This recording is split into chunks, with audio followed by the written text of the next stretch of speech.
ये वीडियो काफी इंटरेस्टिंग होने वाली है, तो इस वीडियो को आप शुरू से लेकर अंत तक पूरा देखें। तो चलिए महाकाल का नाम लेकर वीडियो की शुरुआत करते हैं।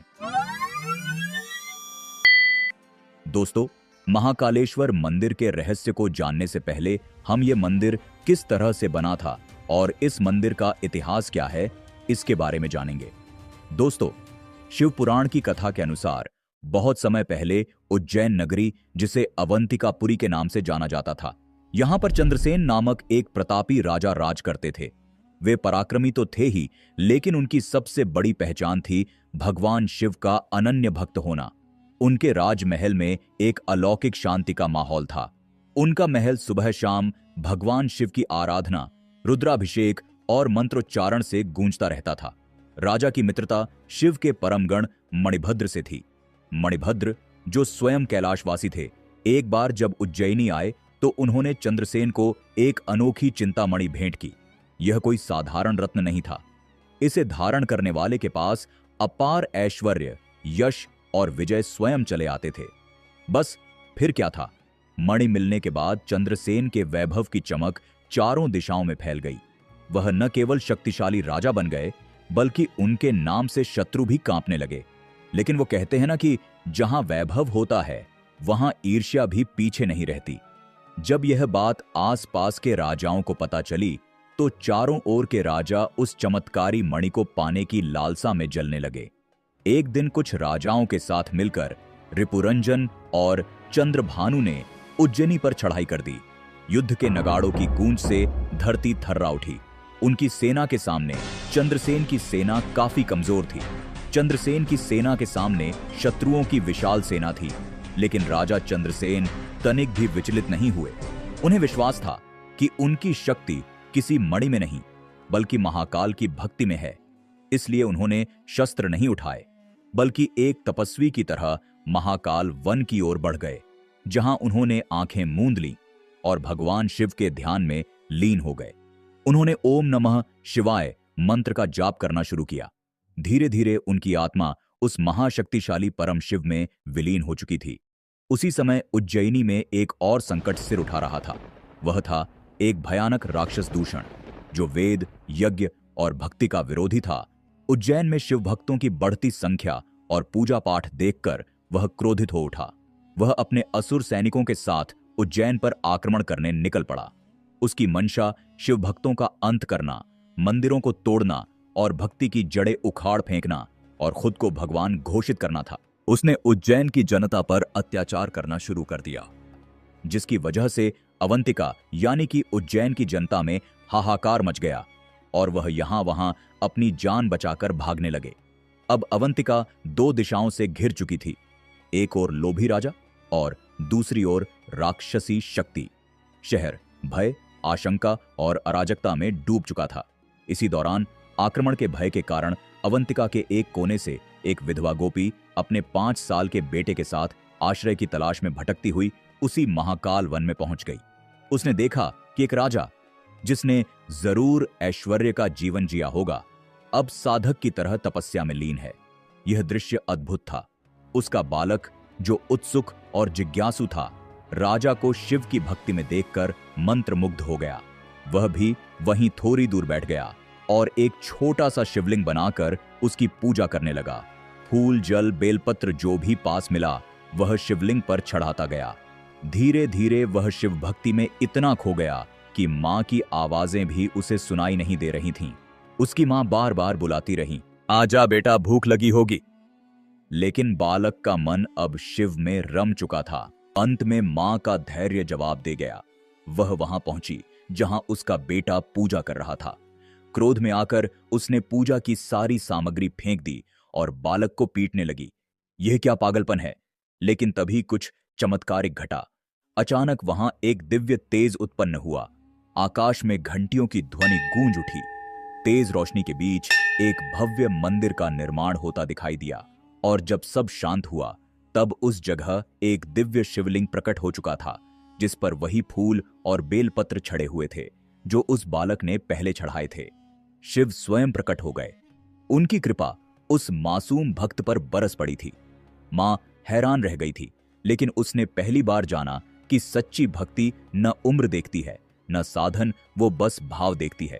यह घटना जंगल में आग की तरह फैल गई। जब यह समाचार चंद्रसेन को मिला, तब वे दौड़े दौड़े उस स्थान पर पहुंचे। उन्होंने देखा कि शिव स्वयं एक दिव्य लिंग रूप में प्रकट हुए हैं। उनकी आंखों से आंसू बह निकले। उनका विश्वास, उनकी तपस्या, उनकी भक्ति अब मूर्त रूप में सामने थी। लेकिन यह सिर्फ भक्त की परीक्षा नहीं थी, यह राक्षस दूषण के अंत का समय भी था। जैसे ही शिव प्रकट हुए, उन्होंने अपना रौद्र रूप धारण कर लिया और महाकाल बन गए।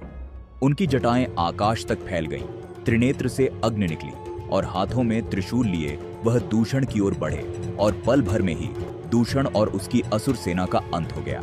उस क्षण जो चमत्कार घटा था, उसने युद्ध की आग को भी शांति में बदल दिया। जो राजा अभी तक मणि के लोभ में उज्जैनी को रौंदने चले थे, अब उसी धरती पर महाकाल की महिमा के आगे झुक गए थे। उनके हाथों के शस्त्र गिर चुके थे और सिर शिव के चरणों में झुक चुका था। तभी से उज्जैन में महाकालेश्वर ज्योतिर्लिंग की स्थापना हुई और एक परंपरा जन्मी। जैसे काशी के राजा बाबा विश्वनाथ हैं, वैसे ही उज्जैन के राजा भगवान महाकाल हैं। आज भी उज्जैन की हर सुबह शिव के नाम से शुरू होती है और हर रात महाकाल की आरती के साथ समाप्त होती है, क्योंकि वहां का राजा न कोई मनुष्य है, न कोई सिंहासन पर बैठता है। वहां के राजा स्वयं महाकाल हैं। पौराणिक दृष्टिकोण से तो हमने जान लिया है कि महाकालेश्वर मंदिर का निर्माण कैसे हुआ था, लेकिन इस मंदिर ने भी बहुत सारे उतार चढ़ाव देखे हैं, जिसमें मुगल काल में बहुत बार इस मंदिर को नुकसान पहुंचाने का प्रयास किया गया। कहा जाता है कि 1235 में महाकालेश्वर मंदिर को दिल्ली के सुल्तान इल्तुतमिश ने पूरी तरह से नष्ट कर दिया था। इस बारे में हम सभी जानते हैं कि किस तरह मुस्लिम आक्रांताओं ने हिंदू धर्म को मिटाने के लिए उनके धार्मिक स्थलों को नष्ट करके वहां पर मस्जिदों का निर्माण करवाया था। उस समय महाकालेश्वर मंदिर लोगों के लिए आस्था का एक केंद्र माना जाता था, लेकिन जब इल्तुतमिश को इस बारे में सूचना मिली तो उसने तुरंत अपने सिपाहियों को मंदिर ध्वस्त करने का आदेश दिया।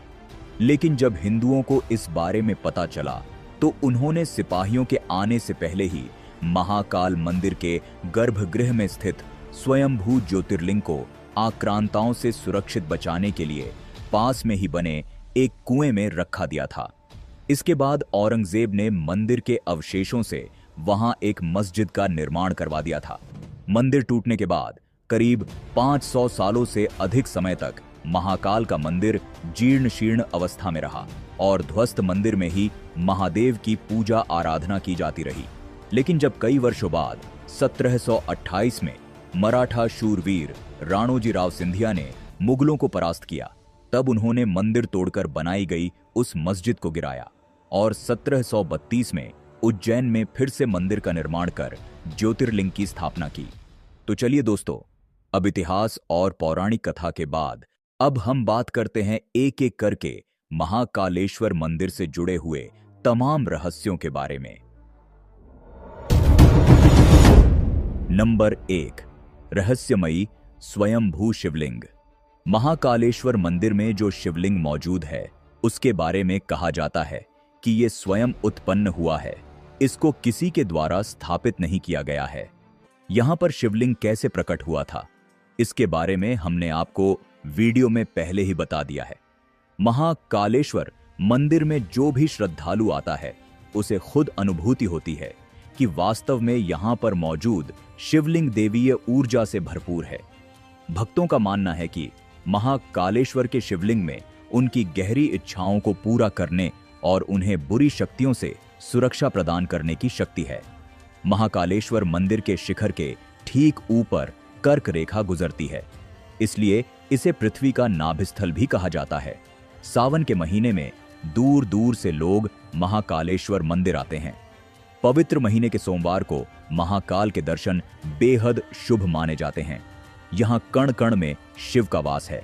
यह भक्ति, आस्था और आराधना का वह दरबार है जहां भक्तों के सभी कष्टों का निवारण होता है और अंत में मोक्ष प्राप्त होता है। महाकालेश्वर